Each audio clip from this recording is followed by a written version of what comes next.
don't have those kind of cannons in right now. On September 11, 1814, the British fleet sailed into the mouth of the Patapsco River. 2 weeks before, the British had captured Washington and burned the public buildings.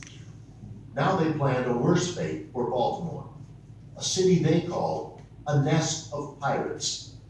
But Baltimore was prepared.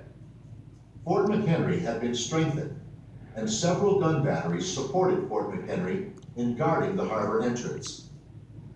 In the hot weeks of late summer, Major General Sam Smith had directed citizens, free blacks, soldiers, and slaves to build defenses at Hampstead Hill across the expected route of the British advance.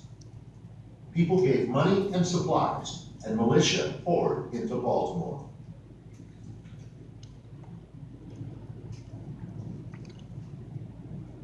When the British ships appeared, General Smith sent a brigade of militia, commanded by General John Stricker, marching out the North Point Road. As General Smith anticipated, the British attacked by land and sea.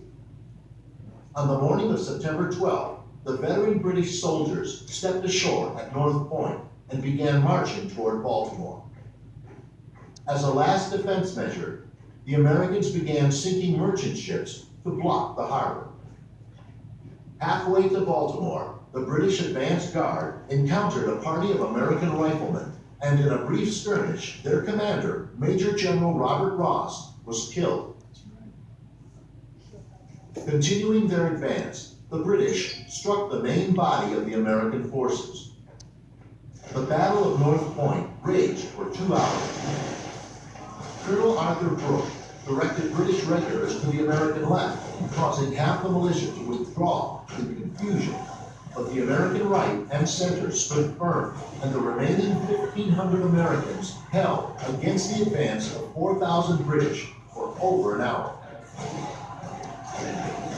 After suffering twice as many casualties as they inflicted, British experience and numbers finally forced the Americans to fall back toward the city. At dawn, on September 13th, the British began the second part of their two-pronged attack. British warships opened fire on Fort McHenry.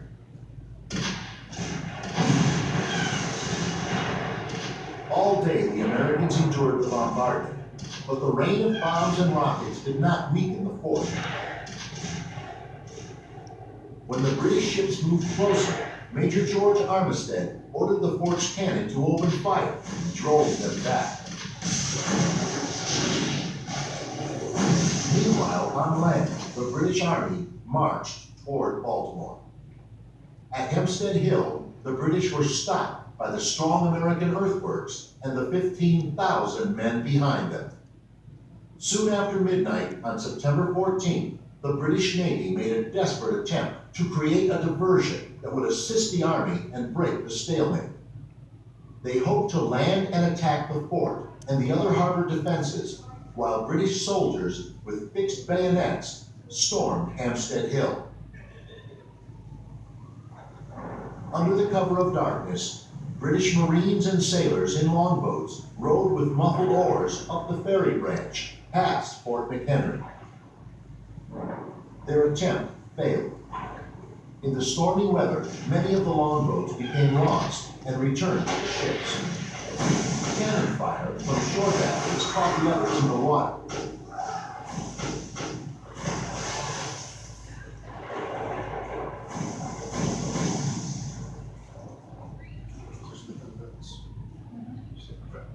On land, the British commander canceled the bayonet attack and ordered a withdrawal. The Battle of Baltimore was over.